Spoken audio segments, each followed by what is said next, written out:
चौधरी भजनलाल ने जिसके कंधे बांटे वो कभी जी है इसने भजनलाल को नहीं छोड़ा। राम बजरी टोली का वहां ढाबा कर रहा था यूनिवर्सिटी, उसकी ढाबे में झगड़ा नहीं हुआ। जवानी मार्केट कमेटी को अधिकारी था और बनारस दास गुप्ता वहां को प्रोग्राम कर रहा था। उसने कुछ जाति सूचक शब्द हमारी बिरादरी के खिलाफ।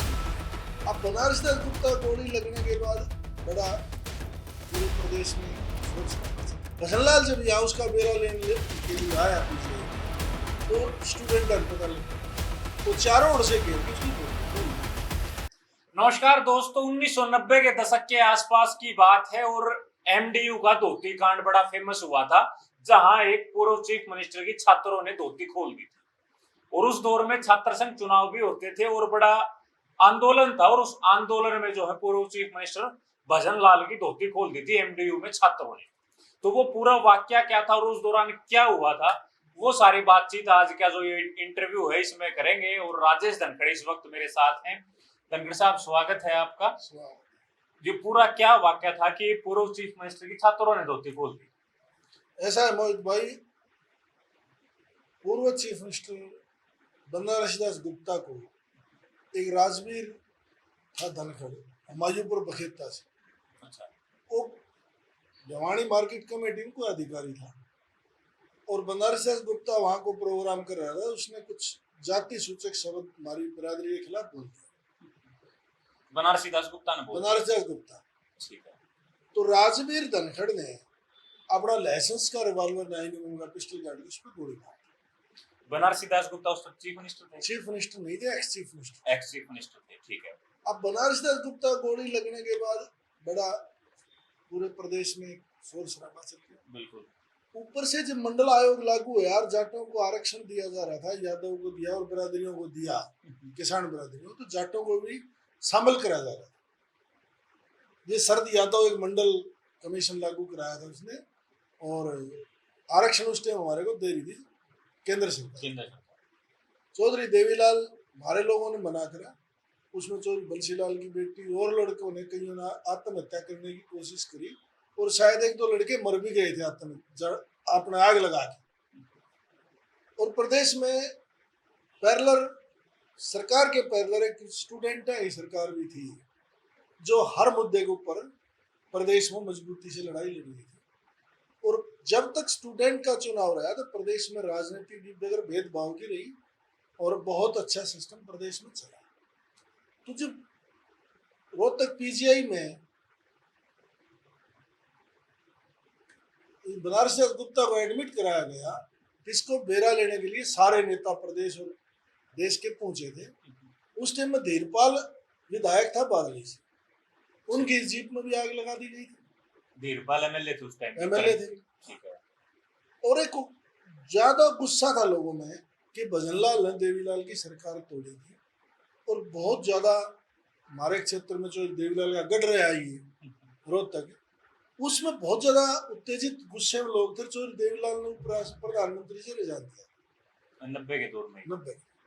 भजनलाल जब यहाँ उसका बेरा लेने के लिए आया पीजीआई में तो स्टूडेंट का पता लग गया, वो चारों ओर से घेर के उसकी धोती खोल दी। जो यूनिवर्सिटी के छात्र थे, यूनिवर्सिटी के छात्र थे, भजनलाल की धोती खोल दी। इसलिए खोल दी कि देवीलाल को अपना बहुत बड़ा भगवान के बराबर मान रहे हैं। और भजनलाल ने एमएलए तोड़ के और शपथ ले ली थी, तो देवीलाल का बहुमत आया। जिस टाइम पे राज्यपाल तपासे का बीडी तपासे को थप्पड़ लगा था और बनारस दास गुप्ता को गोली लगी थी। वो कलाधारी, एक राम मेरुड्डा और राजवीर धनखड़, ये तीनों क्लास में। अच्छा। ये बड़े क्रांतिकारी थे, चौधरी चरण सिंह के चेले थे। तो गुस्सा था कि भाई हमारे साथ ऐसा भेदभाव भजनलाल ने किया। भजनलाल भी जाट फैमिली है और 29 नियम अडॉप्ट कर लिए, इसलिए वो बिश्नोई हो गए। बिश्नोई कोई अलग धर्म नहीं है। 20 नोई का मतलब है जिसको 20 नियम लागू है वो बिश्नोई है। उनका मन जुगोत है। सारे राजस्थान में, देश में जहाँ भी बिश्नोई है वो सब हमारी बिरादरी से। हालांकि चौधरी अजीत सिंह भी बिश्नोई यहाँ पे आया है, चरण सिंह का लड़का। अच्छा। मतलब जैन चौधरी की माँ बिश्नोई थी। ठीक है। तो ये हमारे नरेंद्र को फर्क नहीं था, पर चौधरी बंसीलाल गैर जाट का एक बड़ा नेता, जाट होते हुए गैर जाट का नेता भजनलाल बना। भजनलाल बने। भजनलाल। ठीक है। और प्रदेश की राजनीति में आज तक चौधरी भजनलाल से ज्यादा पीएचडी कोई आदमी नहीं रहा। मतलब राजनीति का चाणक्य क्या है? राजनीति का वाकई में चाणक्य था। पूरी सरकार को ले गए जनता पार्टी की को चीफ मिनिस्टर, मंत्रियों समेत कांग्रेस में भी लेकर लिया, फिर चीफ मिनिस्टर बन गया। फिर चौधरी बंसीलाल सेंटर में चले गए, फिर चौधरी बंसीलाल को चीफ मिनिस्टर बना दिया, भजनलाल कृषि मंत्री बना दिया। ये वो दौर था। ठीक है। तो यहाँ के स्टूडेंट गुस्से में थे चौधरी देवीलाल को, शायद उनके परिवार से भी ज्यादा अपना आदर्श यहाँ के लोग मानते थे चौधरी देवीलाल को। और भजनलाल की धोती खोल, एक राम बजरी टोली का वहां ढाबा कर रहा था यूनिवर्सिटी के बाद। यूनिवर्सिटी, उसकी ढाबे में जा बढ़ा भजनलाल। अच्छा, तो मतलब बचने के लिए ढाबे में जा बढ़ा राम बज ने भजनलाल को बचा लिया। जब पुलिस कार्रवाई करने लगी तो भजनलाल ने कही, भाई मेरे बच्चे, मेरे परिवार के धोती खोलो, मारो पीटो, कुछ भी करो, बच्चों के ऊपर कोई एक्शन नहीं होगा। अच्छा, ये बात भजनलाल ने कह दी। भजनलाल ने कह दी। जब पुलिस कार्रवाई करने एक पूर्व चीफ मिनिस्टर की धोती खोलना अपने आप में बड़ा कांड है। बड़ा।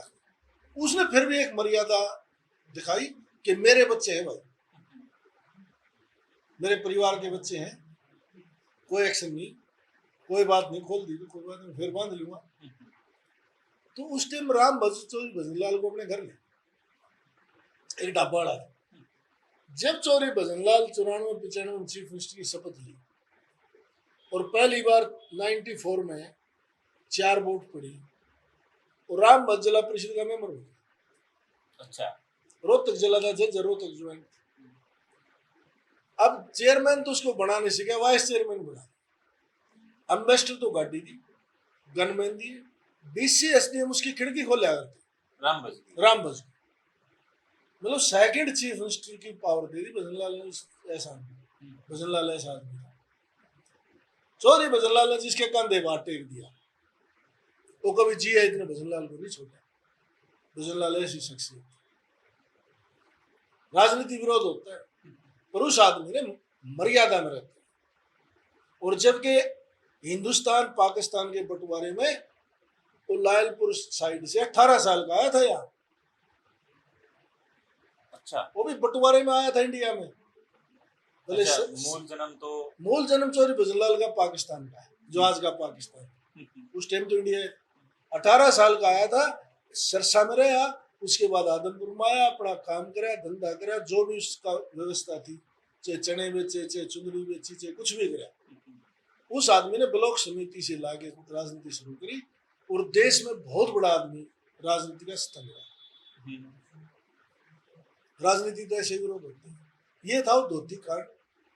अच्छा, तो उसमें छात्रों पे भी कोई कार्रवाई हुई? कोई कार्रवाई, चौधरी भजनलाल ने किसी छात्र पर कोई केस नहीं लगाया, कुछ भी कार्रवाई, किसी को थप्पड़ भी नहीं मारा। अच्छा, जो ये धनखड़ थे बखेता के जिन्होंने गोली चलाई थी, ये अधिकारी थे या वैसे? अधिकारी थे। अच्छा, एक अधिकारी ने पूर्व चीफ मिनिस्टर को गोली मार दी। हाँ, वो बहुत राजवीर धनखड़ कोई बदमाश नहीं, कोई क्रिमिनल नहीं, उस टाइम का बीए पास है। अच्छा, बहुत ज्यादा इंटेलिजेंट है। और बी के यू चौधरी चरण सिंह ने जो पार्टी बनाई थी, हरियाणा का पहला मेंबर है राजवीर धनखड़, जिसने बनारसी दास गुप्ता सिर्फ बिरादरी के खिलाफ बोलना उसको अखर गया और उसने गोली चला दी। 10 साल सजा हुई उसकी। आजकल क्या कर रहे हैं बताओ? आजकल वो गुड़गांव रह रहे हैं।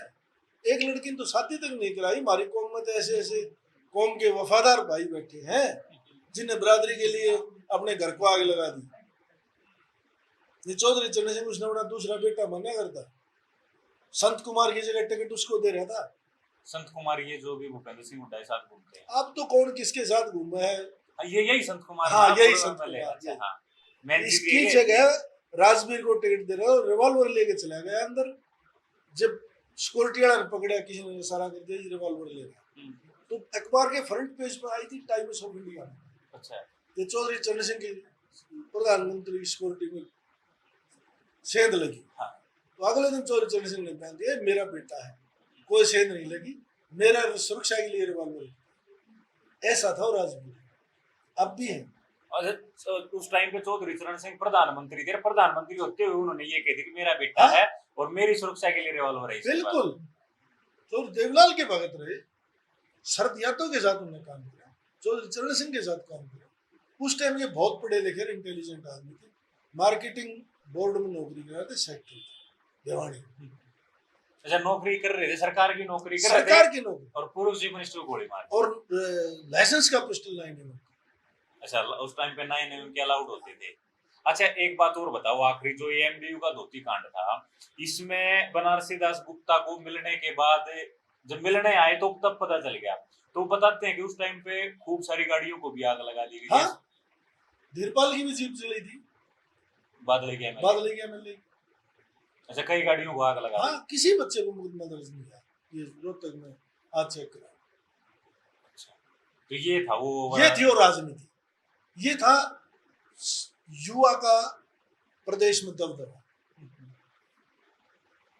कोई भी ऐसा मुख्यमंत्री नहीं रहा जिसने युवा को इग्नोर करा। ये तो सन 2005 के बाद ना हमारी बरादरी बची, ना प्रदेश का युवा बचा, सब पैसे के कमाने के चक्कर में लगे, राजनीति कोई नहीं। ठीक है, तो ये जो 90 के दशक के दौर की बात है जहां एमडीयू का धोती कांड था, तो धोती कांड के बारे में जो चर्चाएं सुनने को मिलती हैं और भजनलाल का जब नाम आता है तो ये एक आज का जब युवा सोचता है, आज लोगों को पता चलता है कि पूर्व चीफ मिनिस्टर की एमडीयू में धोती खोल दी थी। तो इमेजिन करके देखिए कि आज जो नेताओं की सुरक्षा होती है, क्या उस सुरक्षा को सेंध पाना आसान है? लेकिन वो 90 का दौर था जिस टाइम पे पूर्व चीफ मिनिस्टर की धोती छात्रों ने खोल दी थी, एमडीयू के छात्रों ने। और छात्र संघ के चुनाव उस दौर में होते थे, कई एमएलए जो थे उनकी गाड़ियां तक फूंक दी गई थी, धीरपाल बादली मुख्य नाम उनमें से है। ये सारा एपिसोड कैसे हुआ था, कहां से इसकी शुरुआत हुई थी, वो सारी बात राजेश धनखड़ ने बताई है और आप लोगों ने सुनी है। और आपको एक चीज चैलेंज की बता रहा जी, जब से छात्र चुनाव बंद क्यों कराए? छात्र चुनाव इसलिए बंद कराए कि जो बड़े नेता हैं उनके बच्चे राजनीति में आगे ना आ सकते। अगर छात्र चुनाव होता तो हम घर का बच्चा चुनाव लड़के बन जाता। और ये बड़े घर है ना कि जो चिच्चू बिच्चू चिंकू है, ये कहीं पानी के पता से खाते रेडिया। इसलिए बड़े राजनेताओं ने सबसे पहले चोट यूनिवर्सिटी कॉलेज के चुनाव के ऊपर करी, हरियाणा में ट्रक यूनियन के चुनाव बंद, कॉलेज के चुनाव बंद, पंचायत के चुनाव भी ऐसे कर दिए कि सरपंच अपाइज कर दिए। सब कुछ राजनीतिक में सन 2005 के बाद कैद कर दिया। ठीक है, तो ये सारा वाक्य था, आपने सुना है, आप इसके बारे में क्या सोचते हैं? और अगर आप उस दौर से हैं जिस दौर में ये कांड हुआ था और आपको पता है, तो इसके बारे में आप क्या जानते हैं वो भी हमें कमेंट बॉक्स में जरूर लिखें। शुक्रिया।